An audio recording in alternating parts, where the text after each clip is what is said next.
sana yung respeto po, Kuya Bal. Hindi po Ayun. porke tinutulungan niyo kami. Hindi naman po siguro pwedeng ano-anuhin niyo na lang po yung pagkatao namin. So yan ang mga mima, no, pinipilit po, ito pala yung talagang pinaka-point po nila Beyonce at ang kanyang nanay.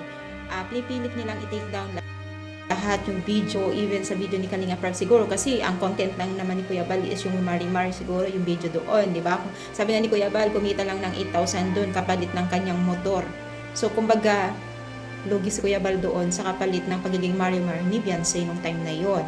So, ang gusto ng dalawang magnanay na ito ay take down din siguro ni Kalinga Prab lahat ng video daw di umano kasi marami daw yung video So, sabi din ng mama ni Beyonce na sumikat daw ito o nakilala daw, sumikat daw si Kuya Bal noong nagmarimar itong si Di ba matagal na pong sikat si Kuya Bal at si Kalinga Prab?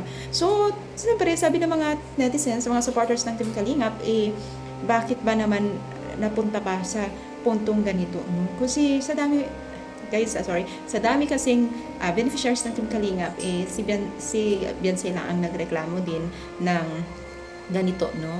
So, talagang pinapanindigan na i-take down yung yung video at sabi nga ng mama niya, hindi naman daw laruan yung anak para lahat ng gusto nila isundin. Kasi nga, may utang na loob daw sila.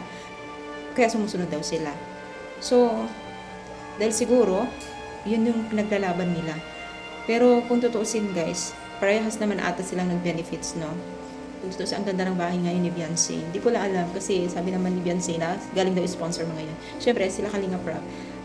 Nagkaroon sila sponsor dahil nga sila Kalinga Prab. Kumbaga sila Kalinga Prab ang nagmamanage sa mga beneficiaries nila, nabigay ng mga sponsor para sa kanila. Tama ba? Pero ang gulo, no? Para yun. No comment. Ano masasabi niyo mga mima? Parang lalong mas lumalaki pa yung usapan pero parang pabalik-balik lang. Parang